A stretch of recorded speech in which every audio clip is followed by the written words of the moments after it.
Picture this, an airport that doesn't just move people, it creates an entire city around it. In Western Sydney, Australia is doing something that hasn't been attempted at this scale before. They're not just building a $3.4 billion airport, they're constructing a metropolis from scratch. And here's what makes it different. While most airports fight with nearby residents over noise, this one was protected from urban sprawl for 3 decades, waiting for this exact moment. Western Sydney International, officially named Nancy Bird Walton Airport after Australia's first female commercial pilot, represents something bigger than aviation infrastructure. Opening in 2026, this isn't Sydney's backup plan. It's a deliberate reshaping of how 2.8 million people will live, work, and connect with the world. But why would a city that already has a functioning international airport spend over $16.3 billion on roads, rail, and urban development? The answer lies in a problem every growing city faces. What happens when success becomes your biggest constraint? Sydney's Kingsford Smith Airport is bursting at the seams. Demand will double in the next 20 years, but the runways are maxed out. The solution? Don't just build another airport, build an entirely new economic center 45 kilometers west, where land has been quietly reserved since the 1990s. Let's talk numbers, because they tell a story of their own. The Australian government committed $3.4 billion in equity over 10 years just for the airport. But that's merely the opening act. The real investment sprawls across federal and state budgets. $2.3 billion from each government for the Sydney Metro rail line, another $2.7 billion for roads including the M12 motorway, and nearly $750 million for something called Bradfield City Centre. When complete, this airport will handle 10 million passengers annually at first, about the size of Portland or San Antonio's airports. But here's where it gets interesting. The design allows for expansion to 82 million passengers by 2063. That would make it busier than Dubai International is today. The construction statistics alone are staggering. The site spans 1,780 hectares, that's roughly 2,500 football fields. The terminal building will stretch across 90,000 square meters, and they're moving enough earth to fill the Sydney Opera House 20 times over. But perhaps the most intriguing number is this: 24/7. Unlike Kingsford Smith, which operates under a curfew, Western Sydney International will never sleep. No residential areas close enough to complain, no decades-old agreements to honor, just continuous operation, which changes everything about how airlines plan their routes. How do you build an airport that can operate around the clock without creating the usual conflicts? The answer starts 30 years ago, when planners did something unusual. They protected the land from development, creating a buffer zone that would make 24-hour operations possible. The engineering challenges go beyond noise management. The site sits on what's called the Cumberland Plain, where summer temperatures regularly exceed 40 degrees Celsius. The runway concrete mix had to be specially formulated to handle extreme heat expansion without cracking. Engineers are installing a sophisticated drainage system that can handle 1 in 100-year flood events, because climate change isn't just about heat anymore. The runway itself, 3.7 kilometers long and 45 meters wide, can accommodate the Airbus A380, the world's largest passenger aircraft. But here's a detail that matters. They're building it with future aircraft in mind, including electric and hydrogen-powered planes that don't exist yet. The terminal's gate design is modular, meaning they can reconfigure them as aircraft technology evolves. Underground, there's another story. A network of tunnels will carry everything from baggage to fuel, keeping the surface clear for aircraft and reducing vehicle emissions. The fuel system alone involves 15 kilometers of underground piping with redundant safety systems that exceed international standards.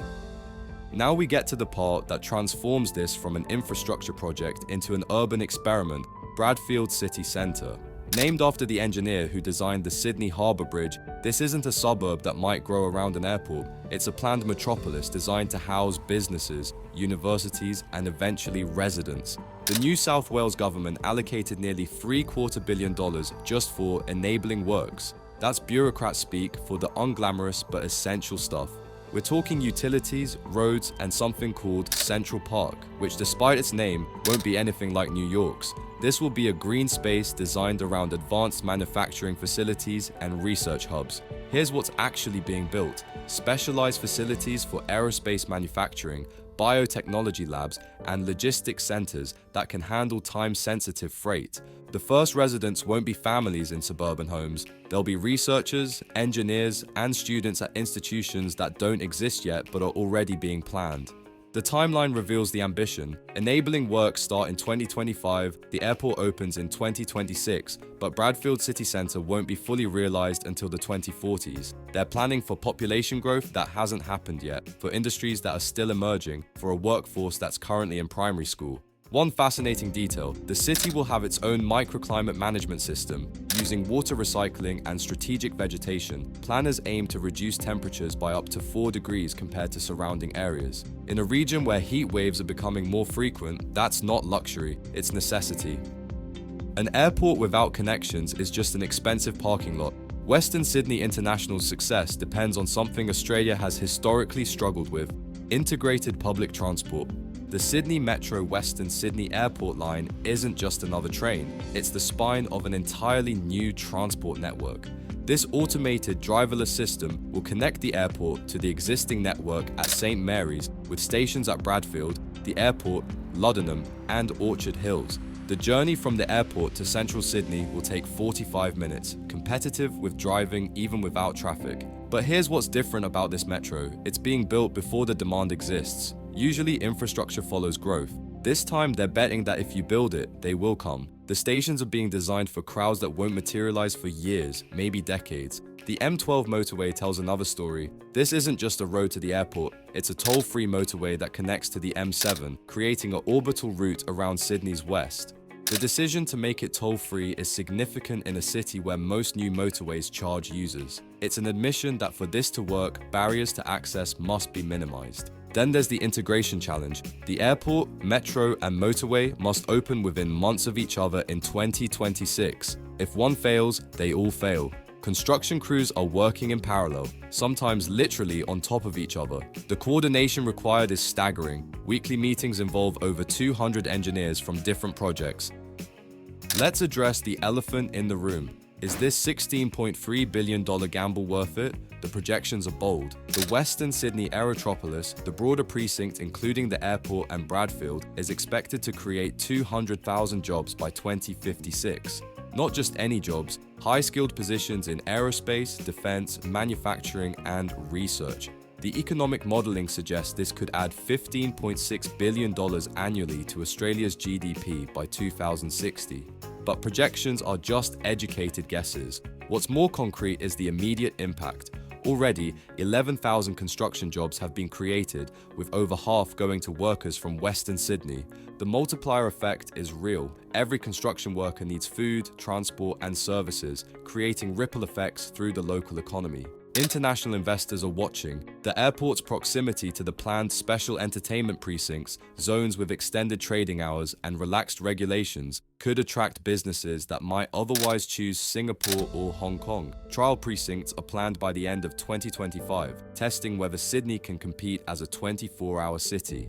The risk factors are substantial. If remote work permanently reduces business travel, if climate change makes extreme weather more frequent, if global economic conditions shift, any of these could derail projections. The airport needs to capture 30% of Sydney's aviation market to break even. That means convincing airlines to split operations between two airports, something that rarely works smoothly.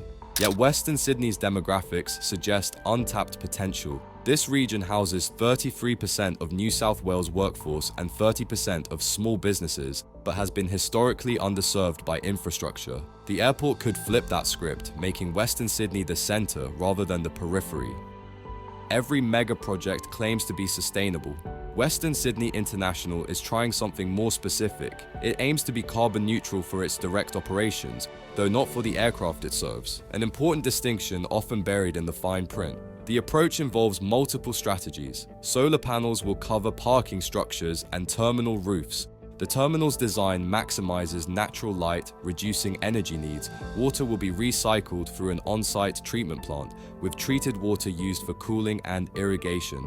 But the real environmental story is about urban planning. By creating jobs in Western Sydney, planners hope to reduce commuting. If successful, hundreds of thousands of people won't need to travel to Sydney's central business district daily. That's millions of car trips eliminated, thousands of tons of emissions prevented. The biodiversity offset program is intriguing. For every hectare of native vegetation cleared, they're required to protect or restore multiple hectares elsewhere. The program has already secured over 900 hectares of conservation land, more than half the airport site itself. Still, contradictions remain. How can an airport fundamentally about burning jet fuel be part of a sustainable future?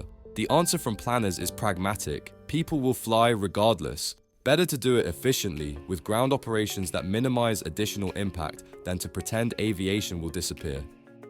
History is littered with ambitious airports that became expensive mistakes. Montreal's Mirabel Airport opened in 1975 as the world's largest, closed to passengers in 2004.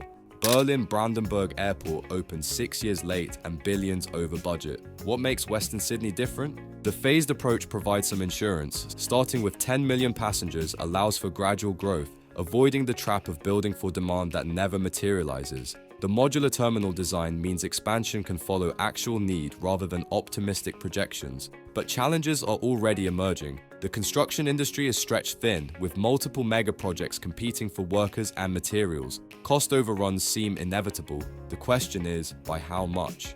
The New South Wales government has already increased funding for Bradfield city centre, suggesting initial estimates were optimistic. The two-airport problem is particularly thorny. Airlines prefer consolidated operations. Splitting between Kingsford Smith and Western Sydney means duplicate ground crews, maintenance facilities, and logistics. Some airlines might refuse, limiting Western Sydney's growth. The government can't force airlines to move, they can only incentivize. Then there's the human factor.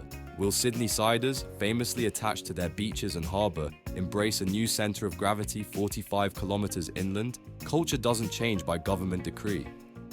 Western Sydney International represents a bet on the future, not just of aviation, but of urban development itself. It's an attempt to build prosperity in advance, to create opportunity before demand, to solve tomorrow's problems with today's resources. The question isn't whether this airport will open. Barring catastrophe, it will welcome its first passengers in 2026. The real question is whether it can catalyze the transformation planners envision. Can infrastructure create culture? Can an airport birth a city? Can Western Sydney become not just a place people fly from, but a destination they fly to?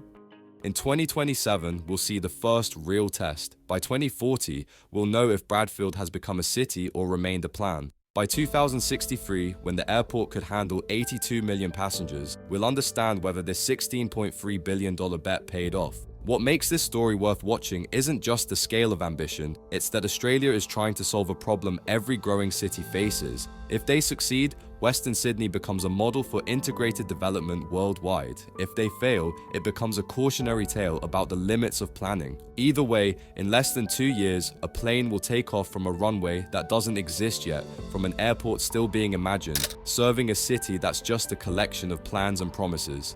And that journey, from vision to reality, might be the most important flight Western Sydney International ever handles. If this mega project blew your mind, hit that like button. If you're excited for Western Sydney's future, drop a comment below sharing what you'd want to see in Bradfield City Centre, maybe a spaceport or a biotech wonderland, and subscribe for more deep dives into the world's boldest infrastructure stories. Don't forget to ring the bell so you never miss a takeoff.